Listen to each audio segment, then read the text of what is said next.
Little update on my powder coating machine here. This is probably the third or fourth final episode that I'm doing. But I just had to say that ever since I got this new power head, it's working gangbusters. This thing is just perfect. I couldn't say enough good about it right now. It's working just great. The spray pattern is just perfect. I don't have to refill the little container all the time that they did with the other gun that I got from Eastwood. So I just spray away. It's just so convenient.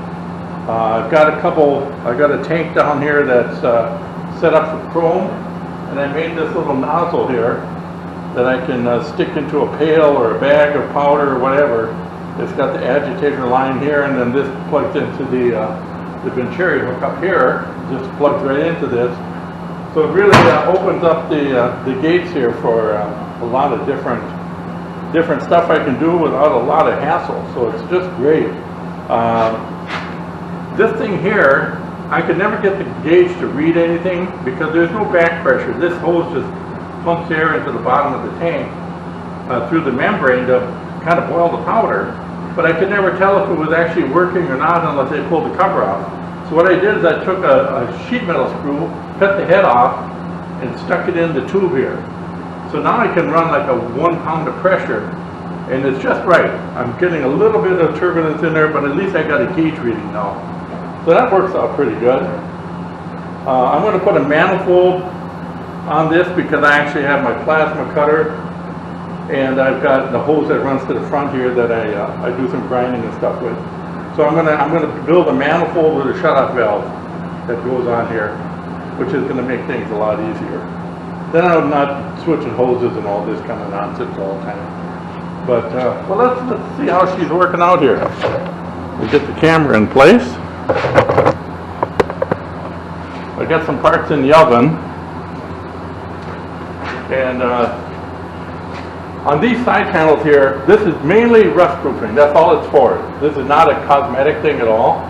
I acid wash everything, and then I put it in the oven to dry it out and to cook out any chemical in there.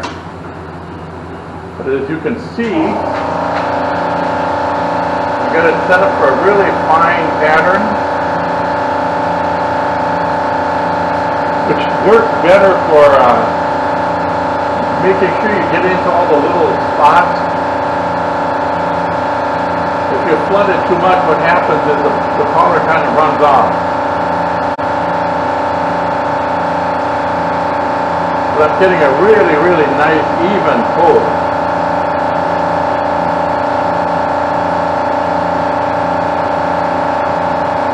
And it doesn't really use much air. And it doesn't use near as much powder as the Eastwood gun would use.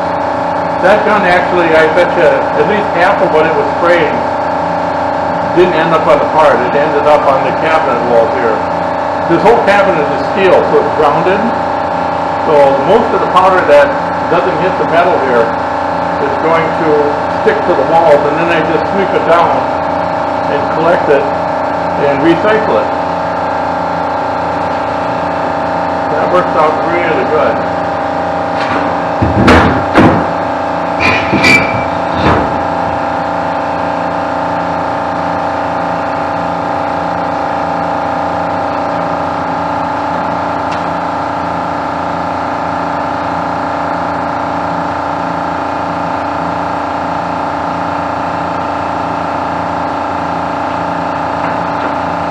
What I do with these then is I sweep off all this stuff.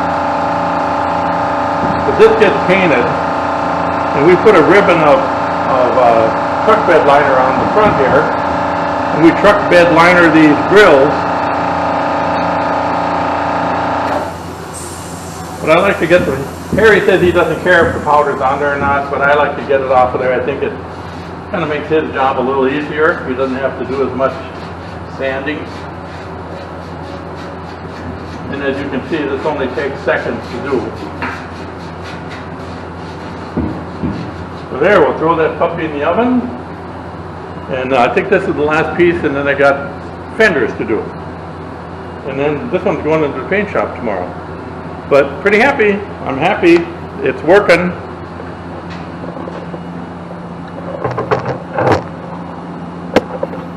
So I think initially, after the fiasco with this thing not working and misplumbing and all this other nonsense, I was not happy, but if it keeps going the way it's going, I'll be just thrilled.